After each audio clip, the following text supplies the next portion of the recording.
बोल रहे थे कि अयोध्या जब भगवा रंग खत्म हो जाएगा, हमारी सरकार आएगी तो हम अयोध्या चलेंगे। उसी समय हमारे आंखों से आंसू गिरने लगा कि वही तलवार मेरे पास है, लेकिन क्या करूं।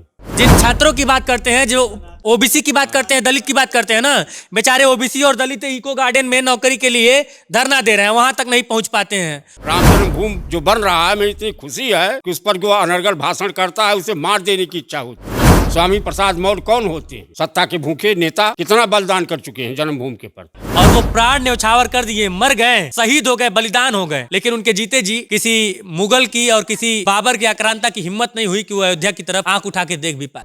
बाबर के सैनिकों को काटने के बाद देवी दिन पांडे बलिदान हुए थे, लेकिन इस बात का दुख है कि उनके परिवार के लोगों को बुलाया नहीं जा रहा है। कल जब स्वामी प्रसाद मौर्य से एक न्यूज चैनल में पूछा जा रहा था कि क्या आप अयोध्या जाएंगे, राम मंदिर जाएंगे, तो उस व्यक्ति ने एक ऐसा जवाब दिया जिस जवाब को सुनने के बाद मेरे पास इस वक्त जो व्यक्ति बैठे हैं, ये अयोध्या के कौन सा गांव है? ये सारी पंडितपुरा सनेथू गांव के मैं मौजूद हूं और ये वही गांव है जहां पे देवी दिन पांडे जी का ये घर है। और देवी दिन पांडे जी के बारे में जो इतिहास में लिखा गया है वो पढ़ने और जानने के बाद आप गर्व की अनुभूति करेंगे। बाबर के 700 सैनिकों को मौत के घाट उतार दिया था राम मंदिर को बचाने के लिए, और हंसते हंसते खुद को बलिदान कर दिया था। उन्हीं के वंशज हमारे साथ मौजूद हैं और ये बता रहे हैं कि कल इनकी आंखों में आंसू था। क्यों आंसू था बाबा? स्वामी प्रसाद मौर्य से पूछा जा रहा था क्या आप अयोध्या चलेंगे, तो बोल रहे थे कि अयोध्या जब भगवा रंग खत्म हो जाएगा, हमारी सरकार आएगी तो हम अयोध्या चलेंगे। उसी समय हमारे आंखों से आंसू गिरने लगा कि वही तलवार मेरे पास है, लेकिन क्या करूं।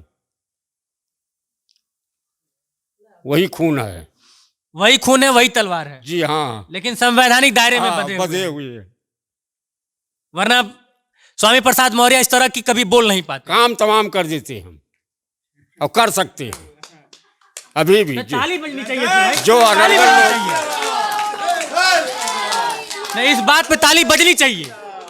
क्यों बजनी चाहिए? क्योंकि सनातन धर्म के बारे में, हिंदुओं के बारे में बड़े आसानी से कोई भी बोल जाता है। हमें गर्व है, राम जन्मभूमि जो बन रहा है, मेरी इतनी खुशी है कि उस पर जो अनर्गल भाषण करता है उसे मार देने की इच्छा होती है।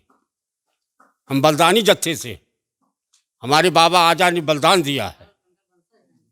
वो बात नहीं, 700 बाबरी सेना को मारे, 700 मुगल सैनिकों को मौत के घाट उतार करके, पगड़ी बांध करके, और फिर 7 मुसलमानों को मार करके तब शहीद हुए। मीर बाकी नाम का जो मुसलमान था वो, उसने मार दिया गोली से, फिर धोखे से पीछे से, अपने हौज से। और ये इतिहास में दर्ज है। हाँ, इतिहास में दर्ज, ये इतिहास में दर्ज है।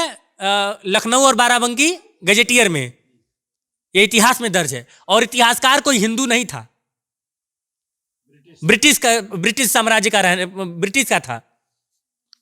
और स्वामी प्रसाद मौर्य इस तरह का बयान तो हमेशा देते रहते हैं। और हम लोगों से पूछने यहाँ आज तक कोई नहीं आया कि आप अयोध्या चलेंगे कि नहीं चलेंगे। दुख इसी बात का। स्वामी प्रसाद मौर्य कौन होते हैं? सत्ता के भूखे नेता, कितना बलिदान कर चुके हैं जन्मभूमि के प्रति।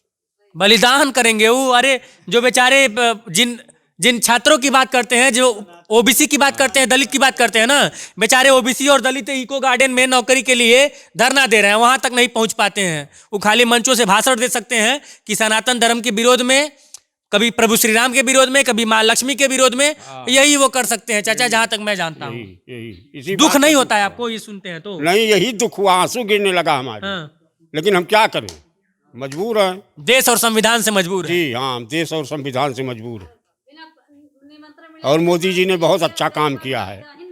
हाँ, हमारे मुख्यमंत्री जी ने बहुत अच्छा काम किया है। लेकिन हमारे पास कोई सूचना नहीं मिली कि आप भी अयोध्या चलेंगे या आप भी आएंगे।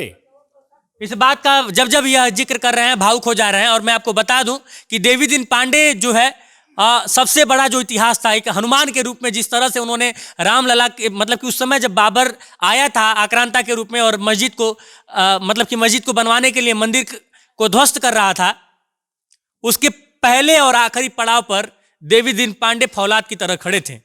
आप यकीन मानिए कि देवी दिन पांडे का जो प्रण था कि जब तक मेरे शरीर में जान है, सांस है, कोई भी एक मुगल सैनिक जो है यह इलाका पार नहीं कर पाएगा, अयोध्या की तरफ बढ़ नहीं पाएगा। और वो प्राण न्यौछावर कर दिए, मर गए, शहीद हो गए, बलिदान हो गए, लेकिन उनके जीते जी किसी मुगल की और किसी बाबर की आक्रांता की हिम्मत नहीं हुई कि वो अयोध्या की तरफ आंख उठा के देख भी पाए। छुप के वार किया, गोली मार दिया, और उसके बाद जो है देवी दीन पांडे की बलिदान के बाद वो अयोध्या तक, राम मंदिर तक पहुंच पाया था। हजारों बाबर के सैनिकों को काटने के बाद देवी दीन पांडे बलिदान हुए थे। लेकिन इस बात का दुख है कि उनके परिवार के लोगों को बुलाया नहीं जा रहा है। इस बात का दुख है, तकलीफ है, और उम्मीद है, क्योंकि अभी 22 तारीख अभी दूर है, अभी भी मौका है इस कलंक से बचने के लिए। तो मैं निवेदन करूंगा मुख्यमंत्री जी से और प्रधानमंत्री जी से कि इस परिवार के किसी एक सदस्य को तो कम से कम बुला लें। मुझे पता है बहुत भीड़ रहेगी, लेकिन कम से कम एक सदस्य को तो बुलाएं, सम्मान देने के लिए, हनुमान का सम्मान देने के लिए। जय हिंद।